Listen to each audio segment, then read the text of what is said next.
सभी पत्रकार बंधुओं को नमस्कार। दो बहुत ही महत्वपूर्ण निर्णय माननीय उच्च न्यायालय के आए हैं, एक दिल्ली माननीय उच्च न्यायालय का और एक गुजरात माननीय उच्च न्यायालय का। और इन दोनों आदेशों से भारतीय जनता पार्टी की ओछी और घटिया राजनीति का खुलासा हुआ है।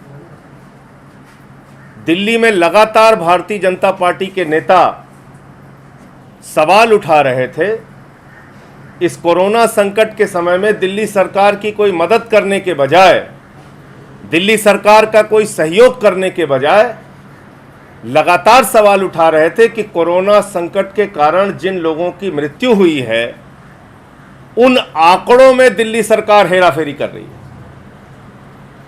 ऐसा घटिया आरोप, ऐसी ओछी राजनीति, और उसमें लेके कभी एमसीडी के मेयर का बयान आ रहा है, कभी भाजपा के नेताओं का बयान आ रहा है। कोई कह रहा है 1000 मौत हो गई, कोई कह रहा है 1500 मौत हो गई। आप दिल्ली की जनता को भयभीत करना चाहते हैं, दिल्ली की जनता को डराना चाहते हैं, मौत के आंकड़ों पर भी गंदी राजनीति कर रहे हैं।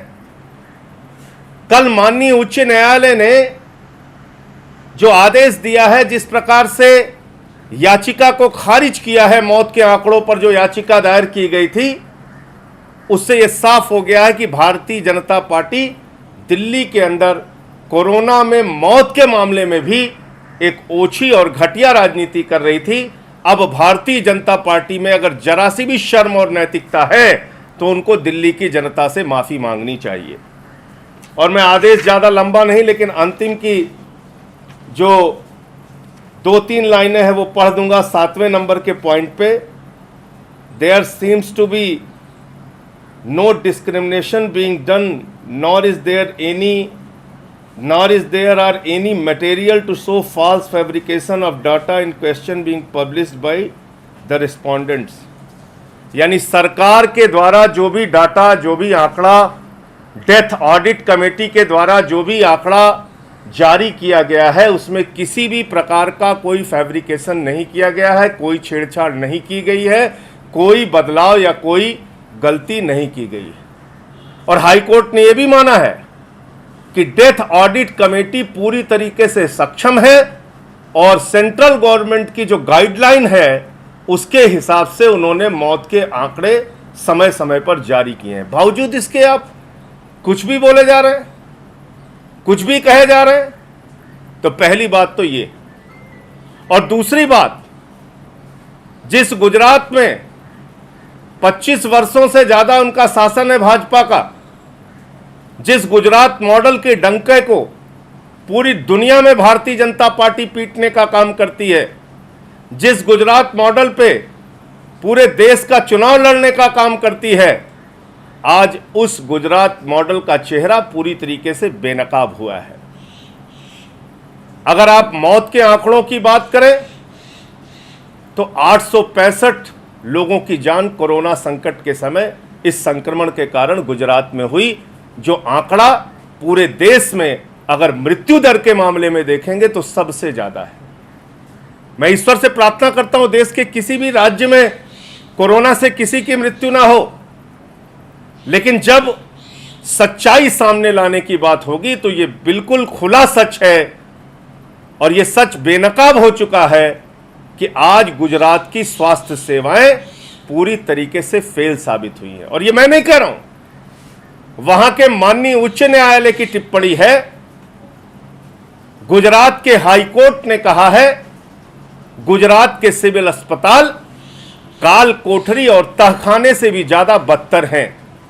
गुजरात के हाई कोर्ट ने कहा है पीपीई किट, वेंटिलेटर, बेड जैसी सुविधाओं का घोर अभाव गुजरात के अस्पतालों में है। गुजरात के हाई कोर्ट की टिप्पणी है कि गुजरात की स्वास्थ्य सेवाएं डूबता हुआ टाइटैनिक जहाज है। गुजरात के हाई कोर्ट की टिप्पणी है कि आपने दिल्ली प्रदेश और दूसरे प्रदेश के मॉडल को नहीं अपनाया और जांच के मामले में जो प्राइवेट लैब थे, जो प्राइवेट पैथोलॉजी थी, उसको प्रतिबंधित किया, उसको गुजरात में रोक दिया। यानी अगर गुजरात में कोई कोरोना से संक्रमित व्यक्ति है, अगर उसको डाउट होता है कि उसको कोरोना है, तो वो किसी भी प्राइवेट पैथोलॉजी में अपना टेस्ट नहीं करा सकता। उसको गुजरात सरकार ने प्रतिबंधित कर दिया है और उसी हाई कोर्ट के ऑर्डर में कहा गया है दिल्ली और तमाम प्रदेश प्राइवेट लैब में जांच कराने की अनुमति देते हैं, तो आप अनुमति क्यों नहीं दे रहे? ये गुजरात के स्वास्थ्य मॉडल के बारे में माननीय उच्च न्यायालय की टिप्पणी है। और इसके बाद मुझे लगता है कि भारतीय जनता पार्टी के नेताओं को चुल्लू भर पानी में नाक रगड़ लेना चाहिए। भारतीय जनता पार्टी के नेताओं को, जो लोग सबसे ज्यादा गुजरात मॉडल की चर्चा करते हैं, उनको सामने आकर इन बातों का जवाब देना चाहिए कि आपके सिविल अस्पताल काल कोठरी क्यों बन गए हैं। आपके प्रदेश में N95 मास्क में भी दलाली हो रही है। गुजरात के अंदर 49 रुपए में खरीदा जाने वाला N95 मास्क 65 रुपए में बिक्री किया जा रहा है। यानी N95 मास्क के मामले में भी दलाली और भ्रष्टाचार हो रहा है। स्वास्थ्य सेवाओं के मामले में भी बदहाली सामने आई है। मजदूरों का अगर प्रश्न आप देखें तो गुजरात के अंदर जो उत्तर भारतीय, बिहार के, उत्तर प्रदेश के, झारखंड के मजदूर वहां पर काम कर रहे थे, उनको ना तो रोजगार की उनकी व्यवस्था की गई, ना भोजन आदि की व्यवस्था की गई और समय समय पर आक्रोशित होकर वो सड़कों पर भी उतरे, उनके ऊपर लाठियां भी बरसाई गई, उनको ट्रेन का किराया लेकर जाने नहीं दिया गया, रोकने का प्रयास किया गया और जब उन्होंने आवाज उठाई तो उनको बुरी तरीके से पीटा भी गया। ऐसी तमाम घटनाएं सामने आई हैं जो गुजरात के प्रशासन की, शासन की कलई को खोलती हैं, जो गुजरात के स्वास्थ्य सेवाओं की बदहाली को उजागर करती हैं। मुझे लगता है कि दो प्रमुख नेता आदरणीय प्रधानमंत्री नरेंद्र मोदी जी और अमित शाह जी गृह मंत्री देश के, ये दोनों गुजरात प्रदेश से आते हैं और गुजरात के लिए एक विशेष डॉक्टरों की टीम भी भेजी गई थी कि इस कोरोना संक्रमण को रोकने में वो अपनी भूमिका निभाएंगे। लेकिन उसमें क्या सफलता मिली, क्यों आज तक ये बदहाली बनी हुई है, क्यों हाई कोर्ट को ऐसी विपरीत टिप्पणियां करनी पड़ती हैं, उसके बारे में गुजरात के नेताओं को, भारतीय जनता पार्टी के नेताओं को, भारतीय जनता पार्टी के शीर्ष नेतृत्व को सामने आकर जवाब देना चाहिए।